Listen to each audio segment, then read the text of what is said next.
Let's imagine you are a student at the University of Michigan, you are a non-native English speaker, and you have to listen to this, understand it, and complete an assessment afterwards. Let's see how this sounds.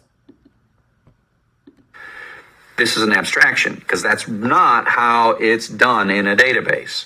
It's got some complex place. It's got a little data here and a little data here and some index over here that points to this little bit of data. And then it just like goes and changes this to deleted. And it, instead of reading tons of data, which there might be like 1 million records and users, it doesn't read them.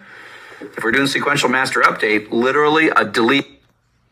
Okay, obviously you didn't understand what he said, or you understood separate words, but didn't understand the context. So you have to slow down the speed, go back, and re-listen. Let's try to do that. We slow down the speed. We try to find the part that we didn't understand. It takes some time. Please stay with me. Okay, and we play it. Line. This is an abstraction because that's not how it's done in a database. It's got some complex place. It's got a little data here and a little data here and some index over here that points to this little bit of data. And then it just like goes and changes this to deleted. And it, instead of reading tons of data, which there might be like 1 million records and users, it doesn't read them.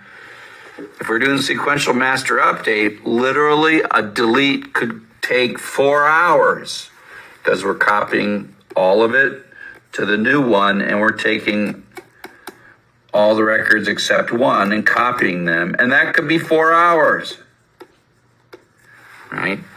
That's not how it works in a relational database. How it works in a relational database is there's some complex structure on disk that you have no idea what's going on. Okay, great. You understand now. But the fast part is already over. So in order not to waste time and not to torture yourself with overly slow speed, you put the speed back to the original one, right? But I have news for you. You will slow down again in several seconds. You know why? Because the original word per minute curve for this video looks like this. So what speed should you choose for this video? Is it the original one? Is it 0.75? Is it 0.9? Is it 0.8? What's the right speed for this video? Well, this is why INTED was born. We define your words per minute consumption capability and automatically change the video speed and match it to your comprehension. Now, let's try and see how INTED is going to sound. And there's some little mark that happens, and that's that, and then maybe a week later it cleans something up. You don't even know. Did I mention that I love SQL? I do love SQL. Because you don't have to write loops, and you don't have to write if statements. But you do have to write where clauses, otherwise you delete all your rows.